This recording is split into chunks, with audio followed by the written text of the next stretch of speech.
Ek dink 'n prediker wat iewers gesê het dat aan boeke maak kom geen einde nie.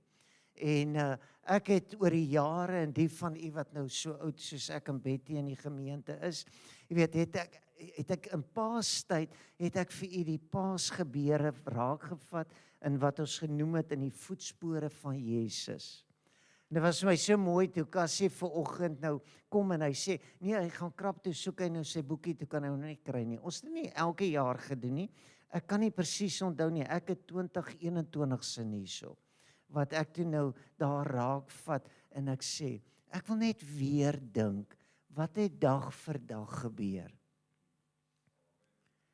Wat het in Jesus se lewe gebeur?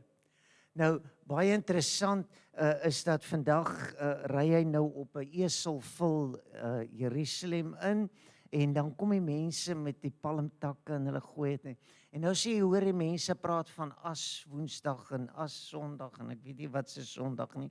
Vir my is dit nou nie so as probleme nie. Dit was so, dit is so, dit moet so wees. So as jy nou my sinspeel wil waardeer vir die oomblik, wil ek jou nooi om juis te fokus in jou Bybelstudie. Maak moeite. Probeer regtig. Sê vir jouself, ek kan nie te oud word om iets nuuts te verstaan nie. Ek het nooit iets geweet wat ek later aan die einde van die boodskap vir u gaan gee, as ek praat oor Abel en Sagaria nie, maar ek het dit nooit so versien nie, nooit so verstaan nie. Maar nou dat ek dit weet, verstaan ek hoe God se seën werk. Nie sy seendogter nie, sy blessing. Hoe dat hy sy seën oor jou wil losmaak. En laat sy seën jou tot bekering dryf. En laat jy sê, hy is my God. Kan jy dink dat jou grootste bekering is nie om die sigarette en die brandewyn en die verkeerd en die sonde en daai goeders wat ons so maklik kan opnoem nie. Jou grootste bekering is om terug te kom by God. Om te verstaan wie God is.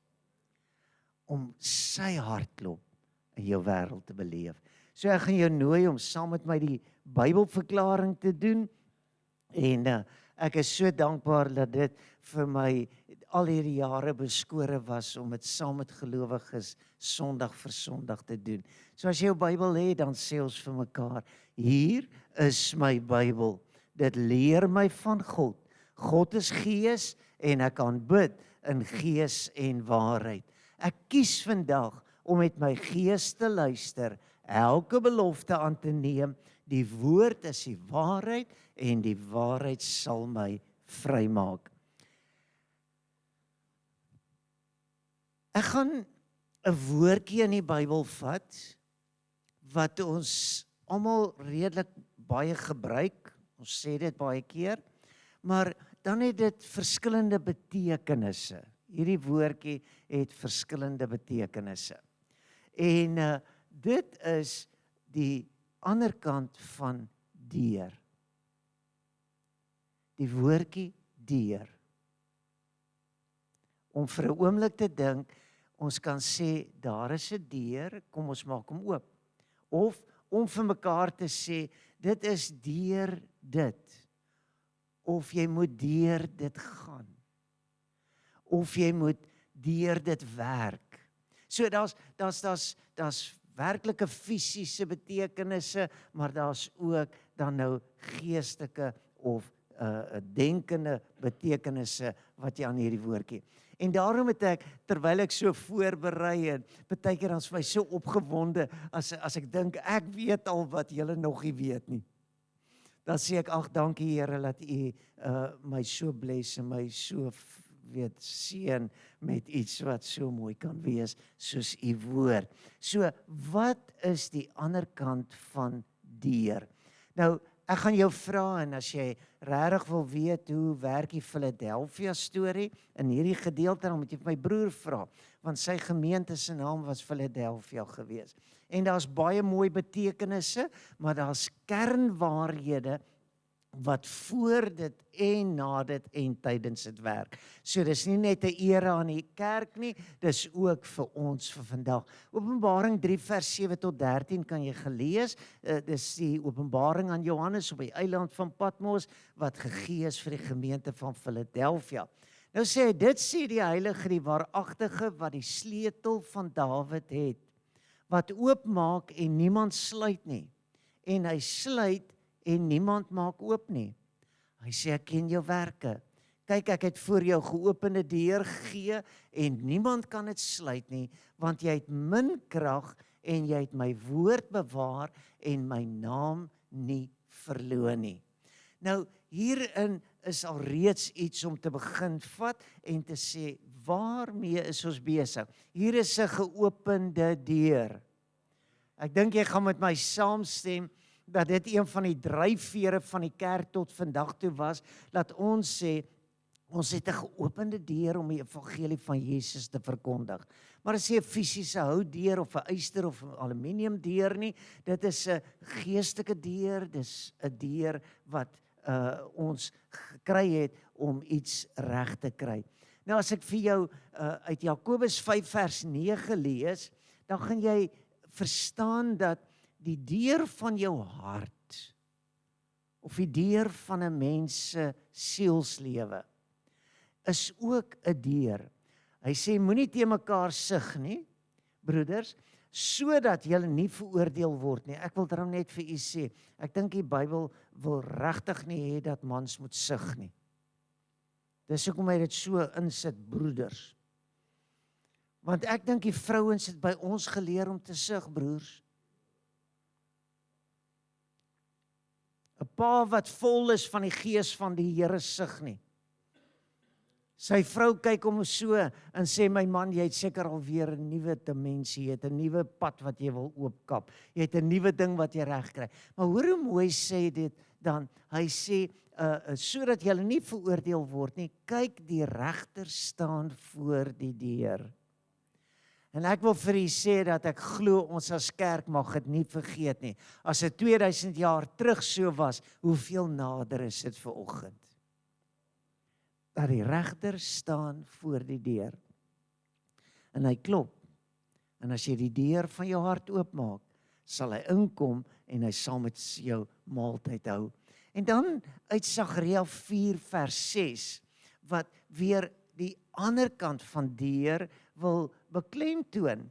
As hy kom en dan sê die profeet vir Serubabel, dan sê hy, dit is die woord van die Here aan Serubabel, naamlik, nie deur krag of deur geweld nie, maar deur my gees, sê die Here van die leerskare.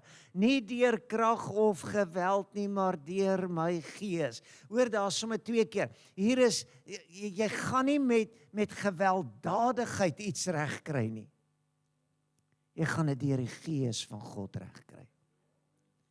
En ek hoop en bid dat hierdie boodskap vanoggend vir jou hoekpunt gaan gee op die Paasnaweek gebeure en dit wat ons besig is om te beleef.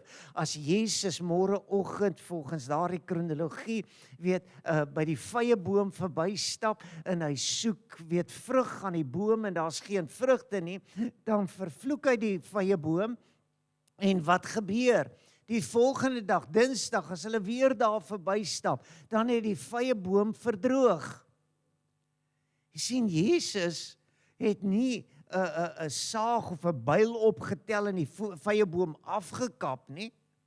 Was nie deur krag of geweld nie, dit was deur 'n woord wat gespreek is, mag daar uit jou nooit weer 'n vrug kom nie. En dit was so doodsvonnis gewees op hierdie vyeboom, dat hy die volgende dag verdroog is. En dan sê die disippels, nou hoe kon dit gebeur het? Dat 'n vyeboom in een dag. Onthou jy Jonas se boom wat in een dag gegroei het en dood gegaan het? So kan ek jou help om te verstaan, dat as ons dink aan deur, aan hoe werk dinge, deur, hoe moet ek deur gaan? Hoe moet ek deur hierdie swaar kry gaan? Hoe moet ek deur hierdie uitdagings gaan? Hoe moet ek dit reg kry? Dan wil ek hê jy moet weet, dit maak saak aan watter kant jy staan, want 'n deur het skaniere.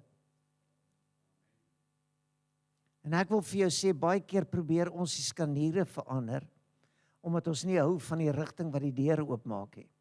Het jy ook so 'n lastige deur in jou huis iewers gehad al, dat jy voel, ag, as hy net kan aan die ander kant toe oopmaak. Maar die wyse manne het oor die jare geleer, dat as jy byvoorbeeld 'n badkamer se deur op 'n sekere manier hang en oopmaak, dan beskerm dit privaatheid. Terwyl as jy hom verkeerd inbou, dan beskerm dit nie privaatheid nie. So daar's 'n rede en 'n plek hoekom 'n deur wil werk en wat 'n deur wil wees. En ek wil hê jy moet weet dat waar jy staan, gaan dit vir jou 'n oop of 'n toe deur wees. Dit gaan vir jou 'n veilige deur wees of dit gaan vir jou 'n onveilige deur wees. Jy gaan voel jy's gemaklik of jy gaan voel jy's ongemaklik. So jou posisie wat jy inneem, maar kan ek vir jou sê, jy kan nie die skanier verander nie. En ons evangelie draai op die skaniere van die kruisdood van Jesus, die opstanding uit die graf uit, sê amen, die kruisdood van Jesus en die opstanding van Jesus, dit draai om Jesus se hemelvaart en dit draai uiteindelik op sy wederkoms. En hy sal weer kom. Kan ek vir jou sê, daar gaan 'n dag wees wat die hemel gaan oopmaak en wat hy op die wolke gaan kom en hy gaan eenvoudig deur alles wat hinder of verhinder breek. Hy gaan deurbreek vir my en vir jou en hy gaan ons sy kerk kom haal en hy gaan ons na hom toe vat en ons gaan vir altyd by hom wees. En ek dink toe die disippels so opgekyk het hoe dat Jesus in die wolke weggeneem word, het hulle geweet en dan kom die engel dan sê hy, net soos wat hy weggegaan het, sal hy terugkom. Ek wil vir u sê, as Jesus weer deur die wolke kom, dan gaan ek saam met hom deur die wolke gaan, halleluja. En dit sal nie met die eenvoudige of die gesukkel van 'n lugvaartdiens wees, 'n vliegtuig wat miskien nie kan vlieg nie. Dis God se krag deur sy gees.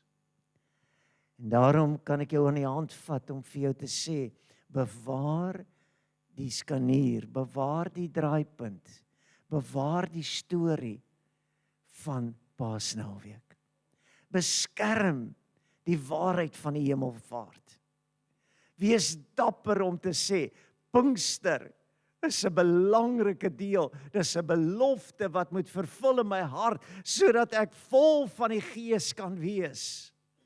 Dis wanneer ek gereed is, dat Jesus my kan kom haal. Nou, gaan ek met woorde iets doen vanoggend, om vir jou duidelik uit te wys, dat daar 'n verskil is tussen lydsaamheid en lyding. Ons almal is nou bewus van die lyding en die lydingstyd van Jesus.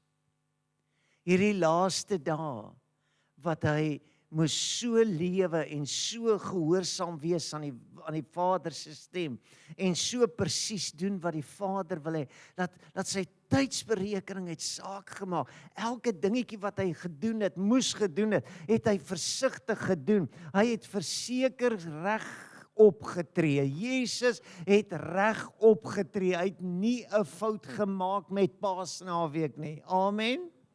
En omdat dit 'n foutlose offer was, omdat dit 'n offer sonder enige klad of belemmering was, het hierdie offer die saligheid van die hele mensdom gewaarborg.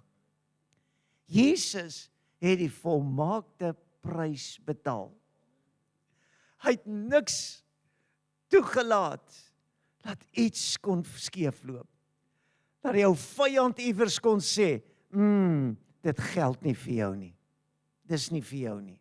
Jy's uitgesluit. Alle mense is ingesluit. En daarom wil ek hê jy moet weet, dat as ons verder in Openbaring 3 sou lees, en jy kom by hoofstuk vers 10, dan sê hy, omdat jy die woord van my lydsaamheid bewaar het, sal ek jou ook bewaar in die uur van beproewing, wat oor die hele wêreld kom, en die bewoners van die aarde op die proef stel. Ek wil eerstens vir jou sê, is jy bewus daarvan, dat jy as 'n gelowige in 'n proeftyd is? Jy's in 'n proeftyd. Daar word gekyk na wat jy doen.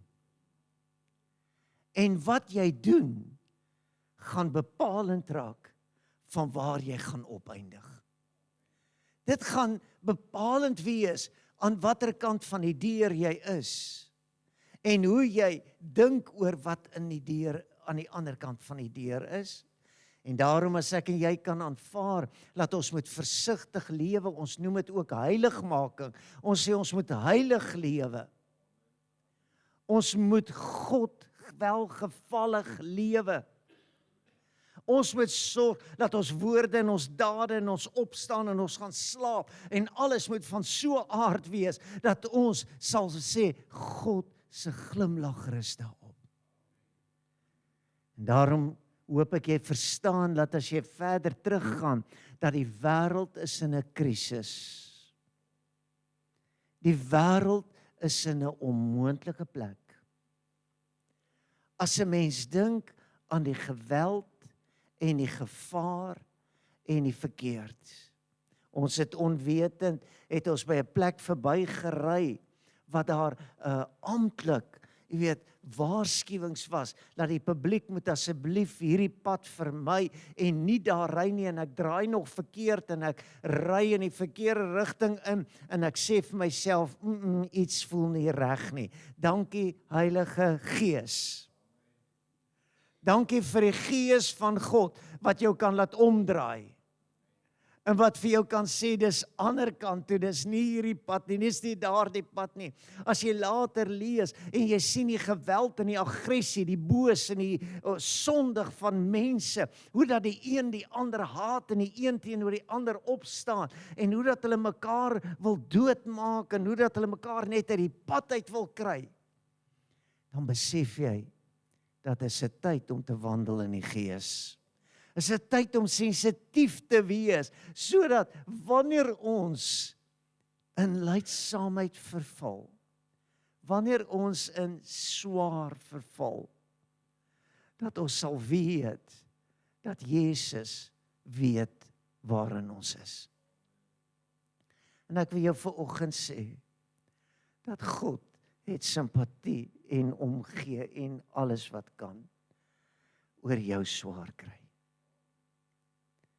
En ek weet, ek wil so 'n bietjie jou goed laat voel vir die oomblik, want ek gaan jou net weer omdraai en vir jou sê, vergeet van jou swaar kry.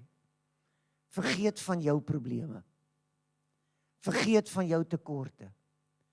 Maar kan ek vir jou sê, God is duidelik, intens, bewus en betrokke in jou swaar kry.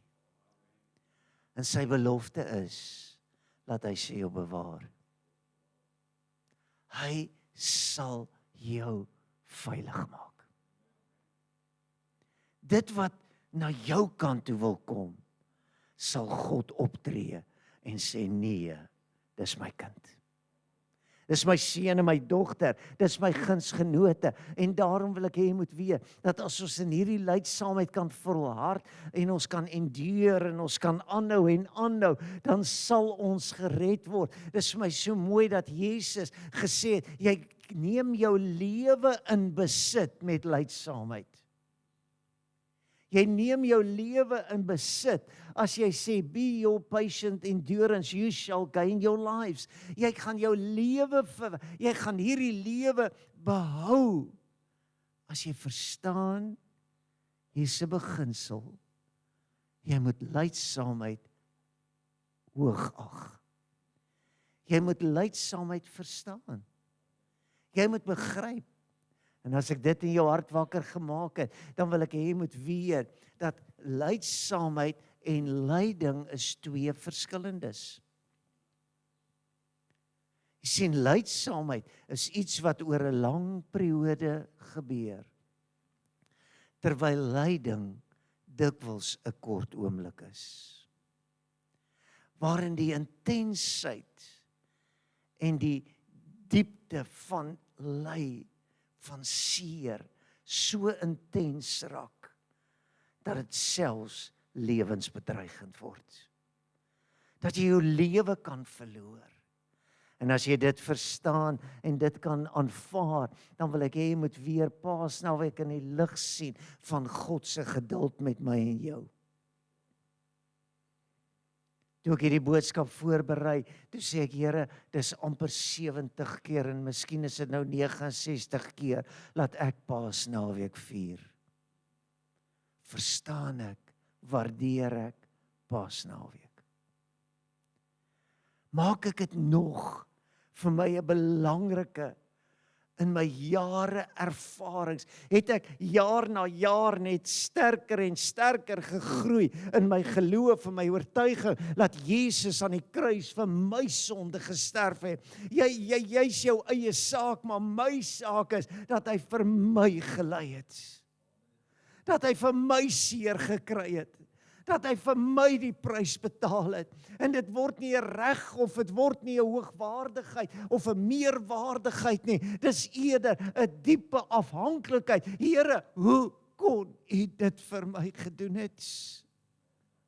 En as jy dit kan raak sien, dan wil ek hê jy moet weet dat as Jesus sy kruis na Golgotha toe gedra het, en hy deur daardie ervarings gaan, en as jy deur die Via Dolorosa, die pad wat hy gestap het, en as jy kom by daardie plekke waar hy kruis, waar hy struikel, en waar die kruis vir hom net in daardie intense lyding oomblik net te veel word, dan word lyding die absolute hoog, die intens van lydsaamheid. Want Jesus het nie net swaar gekry op Golgotha nie. Hy het van sy geboorte af swaar gekry. Hy moes saam met sy pa en ma vlug na Egipte toe. Hy kon nie die vreugde hê nie. Hy moes 'n storie hoor van hoe dat seentjies onder 2 jaar almal doodgemaak word, omdat hulle die een soek.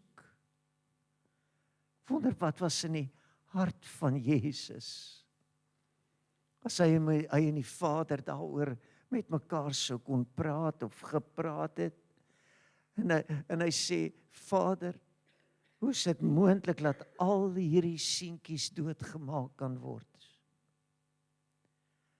sodat ek kan lewe. Ek hoop jy hoor iets van lydsaamheid was 'n integrale deel van Jesus se hele bediening op aarde. Dit was nie net vir hom 'n fees nie.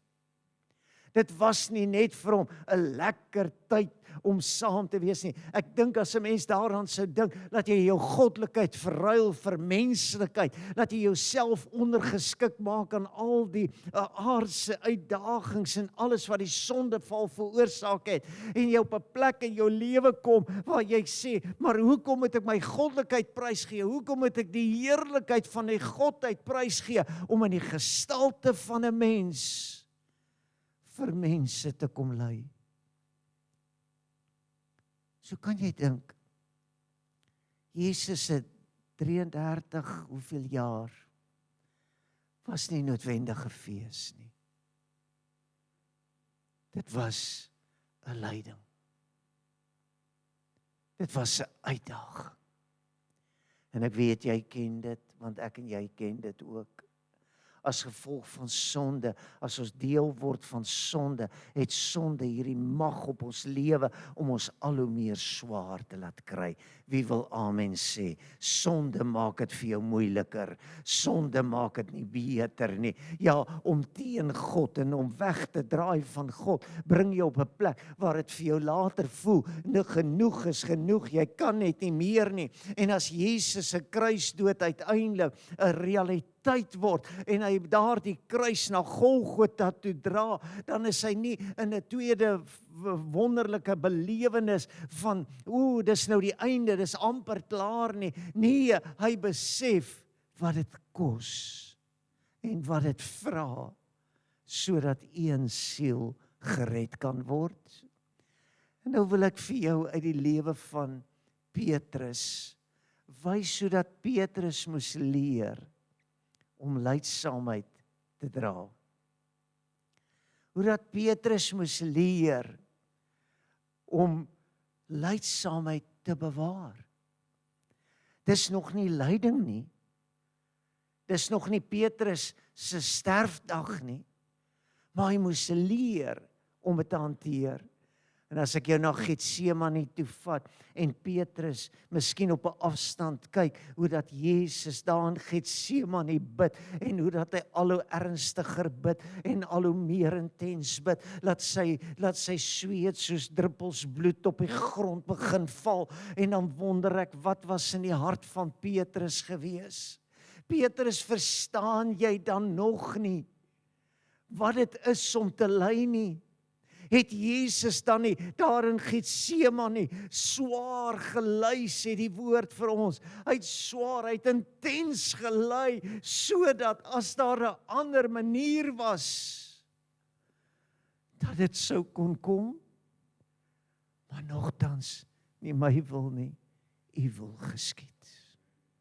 Gehoorsaamheid aan die Vader, wat hierdie uitdagende lyding oomblik sou laat 'n werklikheid word.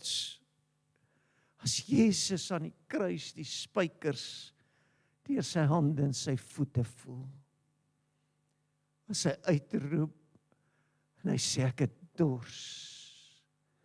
Jesus verstaan lydsaamheid. As hy uiteindelik sê, Vader, in U hande gee ek my gees oor. Dan is dit nie as sy lyding staak nie, want hy moes nog grafdood en hel oorwin. Hy moes nog op 'n plek kom waar hy kon gesê het, daar's 'n risiko, maar is 'n waarborg dat God kan opwek uit die dood uit. Daar's 'n God wat kan 'n woord spreek en as Jesus opgewek word, dan word dit weer eens nie asof dit 'n wonderlike lewe is nie. Ek wil hê jy moet weet dat Jesus selfs na sy kruisdood nog steeds sy lydsaamheid bewaar het. En ek gaan dit hopelik vir jou kan wys. As Petrus sy les leer, dan gryp hy na dit wat ons maar algemeen doen. In ons lyding, in ons swaar kry, wil ons sterk word. Ons wil begin gewelddadig word. Petrus gryp die swaard en hy kap Malchus se oor af. En Jesus, ek het nou gesê ons moenie sug nie, maar ek wil nou amper sê, ek dink Jesus het nie gesug nie, want hy het net gesê, Petrus, sit terug jou swaard. Maar ek dink Jesus kon maar gesig het. Sê Petrus, wat gaan dit kos om jou te leer? Dis nie deur krag of deur geweld nie, maar is deur my gees. Petrus, wat gaan dit kos om jou in die gees te kry? En daarom wil ek hê jy moet weet dat ore afkap is ons evangelie, maar dit behoort nie ons evangelie te wees nie. Ons evangelie is nie een van hoe verkeerd en sondig en sleg en hoe boos en verkeerd alles is rondom jou nie, maar dit eerder daaroor gaan dat Jesus gekom het om die prys te betaal sodat ons waardig kan wees. En Petrus het dit geleer. Hy het geleer om agter aan die ander kant van deur die Gees, deur God se genade, deur sy reddende plan, het God my en jou op 'n plek gebring waar ons verstaan, laat in Petrus kon dit verstaan, dat God is gees en die wat hom aanbid, moet hom aanbid in gees en in waarheid. En hoe het hy dit geleer?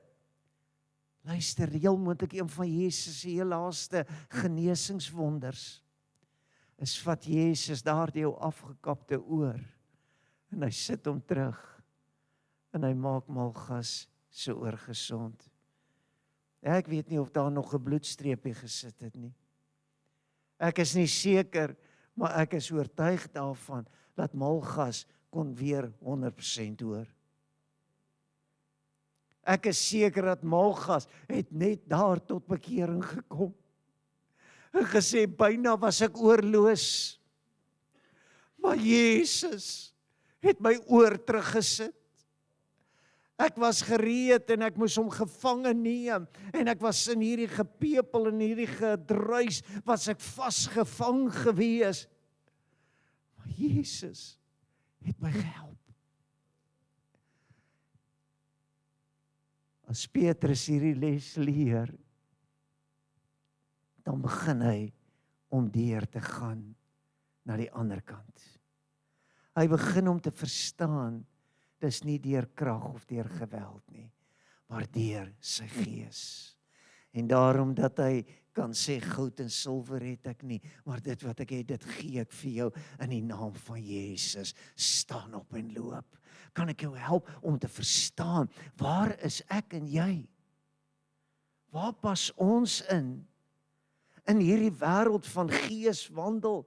Ons roem daarop dat ons 'n Pinksterkerk is. Ons sê ons is geesvervulde mense. Ons sê ek is gedoop met die Heilige Gees. Ons sê ek werk deur en ek wandel deur die Gees. Maar ek wil vir u sê, ek het in hierdie afgelope weke, het ek soveel keer voor die Here gaan staan en gesê, Here, gee my meer van u Gees, want ek het te min daarvan, want ek kry nie die siek opgewek nie, en ek kry nie die melaatse gesond nie, en ek kry nie die dood opgewek nie, en ek kry nie die duiwels uitgedryf nie. O Here, gee my weer u Gees. Krag van u Gees. Jy sien, is wanneer ek en jy verstaan wat aan die ander kant is, wanneer ons begryp dat dit Jesus is, dat dit die hart van God is, dat niemand moet verlore gaan nie, maar dat almal gered moet word. Dat as hulle sê, is daar 'n getuienis, dan is ek eerst op my voete. As hulle sê, kom ons bid vir die redding van siele, is ek eerste in die bidhuur. As hulle sê, die Here, die wêreld het God nodig, die lig word deur die duisternis uitgedaag, dan sê ek, hier is ek, maak my 'n lamp wat op 'n staander is, en in die lig van ons nuwe gemeente tyd wat ons nou gaan betree, wil ek bid, dat ons uit 'n genadeloose, dooie konstitusie, 'n geesvervulde gemeente sal wees, wat die krag van God sal ervaar, en wat sal verstaan, dis nie deur krag of geweld nie, maar deur sy Gees, halleluja, dat die Gees van God jou weer opwek, dat die Gees van die Here jou weer laat voorloop, en dat die Gees van God op jou sal wees, elke dag van jou lewe. As ek dink hoe dat Paasnaweek 'n oproep is, dan sê hierdie gedeelte dit mooi in Handelinge 3:26, hy sê God het nadat hy sy kind Jesus opgewek het, sê opgewek, sê opgewek. Halleluja. Ek het dit al hoeveel jare, ek is in my hoeveelste jaar hierso, het ek vir u gesê, Paasnaweek se groot boodskap is nie Jesus wat sterf aan die kruis nie, dis Jesus wat opstaan uit die dood uit. Hy het opgestaan, waarlik, hy het opgestaan. En ons dien 'n opgestane, verreëse Jesus. En daarom is die oproep van bekering, om ons terug te laat keer na God toe, en te sê, Here, ek wil ook so wees. Ek wil ook vol van die Gees wees. Here, ek wil deur die Gees gelei word. Here, ek wil weer kan insien, hoe dat u my swak en my verloor en my stikkend vat, en nie deur u Gees my 'n nuwe skepsel maak. Ek wil vir u sê, dis nie tyd om skaam te wees vir Pinkster nie. Dis nie tyd om skaam te wees vir die werking van die Heilige Gees nie. Dis nie tyd om te dink, die mense gaan vir my lag of die mense gaan my kritiseer nie. Dis tyd om te sê, deur sy Gees. Jy sien, aan die ander kant van deur is die Heilige Gees van God, wat wil werk in elke hart en lewe, en daarom word dit 'n goddelike seën as jy kan insien wat God kan doen. En dit doen nooit afbreek aan wat dit gekos het om my te red. Jy weet, ek het so benoudheid in my binneste, dat ons as gelowiges op 'n plek gekom het, wat ons dink, ons doen 'n God 'n guns, om 'n gelowige te wees. Ek doen God 'n guns, om kerk toe te gaan. Ek is benoud, dat ons as kinders van God, vergeet, wat dit gekos het, om my te red. Wat dit gekos het. Ek het in hierdie laaste week, soos wat die boodskap groei in my hart, het ek herhaaldelik daardie ou lied in my gedagtes gesing. En as ek hoor hoe dat die evangelie lied sê, weet jy wat dit sal kos, as God jou nie verlos. En dan het ek gesing op 'n heuwel daar ver, staan 'n ou liewe kruis. Jy sien, ek is bang, ek is benoud, dat ons iets dink van onsself, terwyl ons eintlik niks is nie. En as dit nie vir God was nie, as dit nie vir God was nie. En daarom wil ek jou help om te verstaan dat Petrus moes iets herroep van Jesus wat in daardie sware stryd gekom het, en hy het vir homself gesê, as ek die lydsaamheid wil bewaar, dan moet ek ook aanhou en aanhou en aanhou en aanhou. En ek wil vanoggend vir jou sê, dat ek hoor en ek sien en ek beleef het so baie keer, dat daar nie meer 'n aanhou is in gelowiges se wêreld nie. As iets net 'n bietjie te moeilik word, as die lydsaamheid net te groot word, dan is dit maar net nee, ek gaan nou nie, en ek wil nie, en ek sal nie. Jou aanhou, hou sommer net daarop. Terwyl jy volhard, kan jy vir God iets doen. As jy ophou, doen jy vir hom niks nie. En daarom wil ek vir jou iets baie besonders wys, wat ek ook nou maar in my jare van Bybel lees, nou eers by hierdie Paasnaweek as 'n werklikheid beleef. Julle het nou almal my kinder- en uitspruitloot boodskappe gevolg. En dankie vir almal wat op YouTube kyk, jy is welkom om daar te gaan kyk as jy gemis het, dis alles daar. En ek wil jou nooi om iets te verstaan. Toe ek oor Abel praat, die eerste doodmaak in die geskiedenis van ons Bybel en van die mensdom. Toe Kain vir Abel doodmaak, toe vloei onskuldige bloed. Toe drup daar bloeddruppels van onskuld op die grond. En jy sal vir my sê, maar kan ek regtig? Ek wil sê ja, want selfs Jesus kom in sy verwysing en dan sê hy, sodat oor julle kan kom al die regverdige bloed wat vergiet is op die aarde. Al die regverdige bloed wat vergiet is op die aarde. Dink daaroor. Daar's regverdige bloed vergiet vir die redding van 'n siel.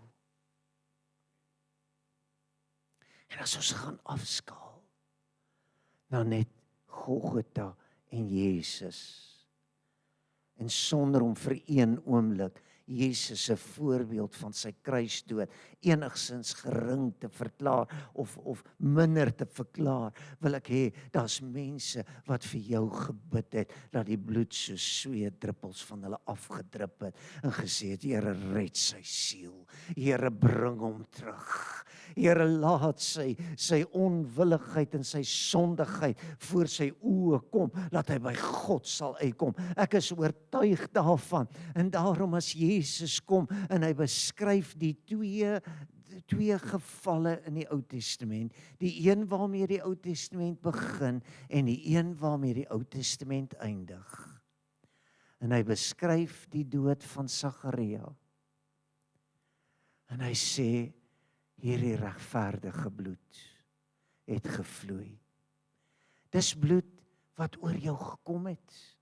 Paasnaweek is die Nuwe Testament waarin Jesus die eerste Abel word van bloed vloei. En waarin die bloed van die martelare tot vandag toe uitroep. As ek ander dag met Kobus Hane kom praat en hulle gaan doen hierdie besoeke en hy laat weet hierdie pastoor is doodgemaak, hy het met sy bloed betaal, dan wil ek hê moet weet nog 'n keer het regverdige bloed gevloei vir die redding van die wêreld en van die mensdom. Ek wil vanoggend vir jou vra, is jy bereid om ten bloede te stry vir die evangelie van Jesus Christus? Is jy bereid of het ons net 'n gemaklike kerk geword wat maar net die hele Paasnaweek ding deurgaan en ons sê vir mekaar hoe intens dit is en hoe wreeds dit klink. Maar kan ek vandag vir jou sê, daar's regverdige bloed wat uitroep vir jou lewe en vir my lewe. En dit is in daardie oomblik aan die einde van Sagaria se lewe. Sy pa was die vertrouling van die koning. Hulle kom terug uit ballingskap uit. Die koning en Sagaria se pa. En hulle herbou die tempel. En hulle breek al die afgode af. En hulle raak ontslaaf van al die afgode. En hier kom hierdie jong uitspruitloot Sagaria, seun van Berigja. En hy voel die roeping van God op sy lewe.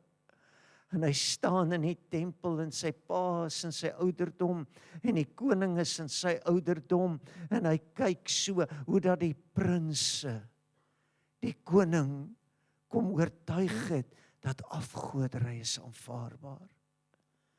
En hierdie jong man staan op en hy sê, dis nie wat God wil hê nie. Wat vir my treffend is dat God besoek hom met nie minder as 8 naggesigte en gee vir hom beelde en sê vir hom hoe dit moet wees en wat dit moet wees. En in hierdie jong man se hart is daar 'n passie, passion, 'n lyding en nie net lydsaamheid nie.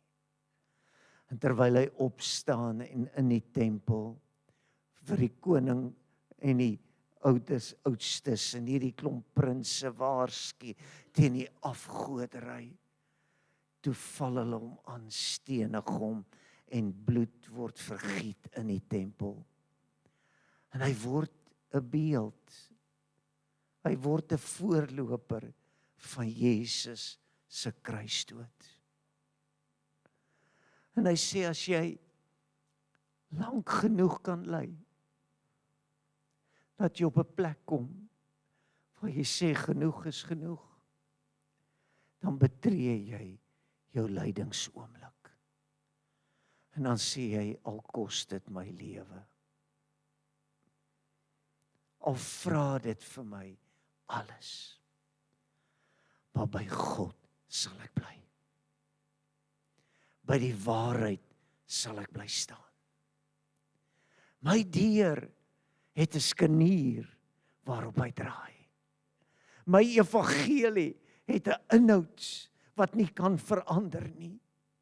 En ek hoop jy snap vandag saam met my, as ons deur die Gees wil lewe, dan staan ons eintlik groot gevaar in die oë. Ons staar dit in die oë om te sê, heel moontlik kan ek uitgeskei word. Heel moontlik gaan hulle vir my sê, nee, maar jy's te veel van hierdie en jy hierdie en hulle hou nie van jou nie en hoe wil ons nie graag aanvaar word deur alle mense nie? Maar kan ek vir jou sê, daar's net een waarheid waar die deur van God se genade op rus. En daar's net een waarheid waardeur jy gered kan word. Dankie Sissel. Wat my en jou op 'n plek kan bring om te besef dat Jesus het in my plek gesterf. Maar is nie 2000 jaar terug.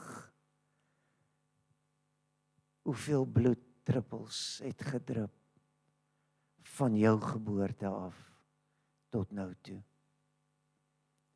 Hoeveel ouer trane het gevloei vir die redding van 'n seun en 'n dogter se siel? Paasnaweek is om ons van die boosheid te bekeer. Paasnaweek roep uit en sê sonde is dodelik. Sonde gaan jou lewe opeis. En daarom wil ek die vertroue uitspreek, dat as jy in die lig van laasweek se boodskap in verstaan, laat Paasnaweek vra opoffering. Paasnaweek vra iets. Jy sien baie disippels wat Jesus volg, maar as hy vir hulle gesê, die jakkalse het gate en die voëls het neste, maar die seun van die mens het nie 'n plek om sy hoof neer te lê nie. En die eis van disippelskap raak te veel, dan draai hulle om. As die waarheid die ryk jong man konfronteer met gaan verkoop alles wat jy het, gee dit aan die armes en kom hier en volg my. Jy sal die ewige lewe hê. En dit te veel vra, dit nie meer so gemaklik is nie. Vanmiddag 5:00 gaan ek hier in die saal die video speel van The Passion of Christ. Ek doen dit vir 'n kenteken wat ons voortrekkerspan wil bereik. Ons wil die kerkjaar ding deurwerk en daarvoor moet ons na die lydingstyd van Jesus kyk. Jy is welkom, as jy 5:00 wil opdaag, kom sit in. Stuur iemand vir my 'n boodskappietjie en sê, is daar lekker stoele, want dis 'n lang fliek, 2 ure en 6 minute. Is daar lekker stoele? Ek het nie geantwoord nie, maar ek weet wat my antwoord is. Here, as dit nodig is, wil ek op my knieë, hy 2 ure en 6 minute staan, sê, hoe het God oor my gevoel? En hoe voel ek oor hom? Is hy net my gereedskapstuk? Is hy net my noodkreet in 'n oomblik van 'n krisis? Of is hy my redder, saligmaker? Jy sien, ander kant van deur, aan die ander kant van die deur, is daar 'n regter wat klop. Hy het nie nodig gehad om by jou kom stil staan nie. Hy wil hom nie self red nie. Hy wil jou red. En ek en jy moet die deur oopmaak. En ons moet verstaan, eintlik kan ons hom nie oopmaak nie, want hy's reeds oopgemaak. En hy gee vir ons hierdie geopende deur, wat niemand kan sluit nie. Hy het die sleutels van Dawid. Ag, ek wens ek het ure om met jou te praat, maar ek wil jou op hierdie punt vandag hier vandaan huis toe stuur. En ek wil jou in hierdie Paasnaweek instuur, om weer 'n ontmoeting met God te hê, en te sê, Here, nie hoe ek voel nie, hoe U voel. Hoe voel God? Hoe voel God? En is dit ek wat hom hartseer maak? Kom ons bid saam.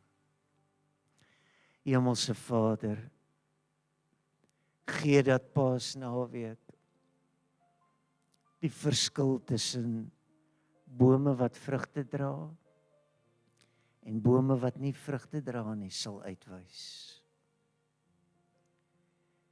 Here, sal U deur elke plek en elke persoon en elke inisiatief, Here, elke geleentheid waar U dood, U lyding en U lydsaamheid aangeraak word. Here, wil U elkeen van daardie plekke en tye en geleenthede en boodskappe en Here, elke woordjie gebruik sodat ons onder die regverdige bloed van Abel en Sagaria,